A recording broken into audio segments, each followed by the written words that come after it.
Hello there, I'm Emma Kemp, design team member for Jamie Rodgers Crafts. In today's video, I'm going to show how I created this set of 4 monochromatic note cards. I'll be using dies from Jamie's new Patchwork collection and showing you some different ways you can use them to stretch the product and get different looks. First, I'm taking the striped square tile and floral square tile dies and cutting each set of 3 from Jamie's Raven Black Elite card. This gives us 3 square die cuts consisting of an outer patterned frame, a slim frame and a centre patterned panel. I'm then cutting the swirly square tile and the polka dot square tile dies from Jamie's Polar White Elite card.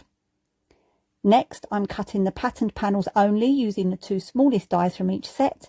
However, this time I'm cutting them in the opposite colour that I did previously. Finally, I'm taking just the plain square from each set and cutting 2 black and 2 white squares from the cardstock. I'm taking the white and black swirly square panels and adhering them together using Jamie's clear drying glue and just tapping the die cut onto a piece of scrap paper to remove any excess glue. I'm making sure to shift or offset the panels so that the black one beneath partially shows through to the top white panel. Then I'm trimming the excess black card around the edge before adhering the panel to the white square die cut, and this sandwich of alternating white, black, white creates the 3D effect. Then I do the same for each of the other centre panels, starting with the polka dot square tile die cuts, and with this one I'm doing the same, starting with the white panel and overlaying it onto the black panel, slightly shifting it and then mounting the patterned panel onto the white square. And again with the floral tile panel. However, this time I'm starting with the black and overlaying it onto the white panel, then adhering both to the black square. With the striped square tile die cut, however, you have options. You can shift them up and down slightly, creating a striped 3D tile effect, or as I've done here, shift them diagonally in either direction, and I really like the effect this created. Another option I didn't try was to shift the back panel so that the stripes are vertical, creating a grid effect. So just a few ways you can use the die for different effects. Off screen, I've added some of Jamie's 1mm foam tape to the back of each panel. We won't be using the middle die cuts, so I'm just taking the outer pattern frame and allocating them randomly as all the patchwork dies across the collection are interchangeable. Next, I have cut 4 squares measuring 8.5 cm square. From the scallop edge and pierced squares die set, I have cut 2 scalloped and pierced squares measuring a smidge over 10 cm square. And from the postage squares die set, I have cut a further 2 square panels of similar size. Next, I'm just building my layers, starting with the black scallop square. I am gluing the white 8.5 cm panel, followed by the frame, and then in the centre I'm adhering my floral panel, which I've raised up with foam tape for added dimension. And as you can see, this makes a lovely card by itself, and you could just pop this onto a slightly smaller card base, but we're going to go a tad larger.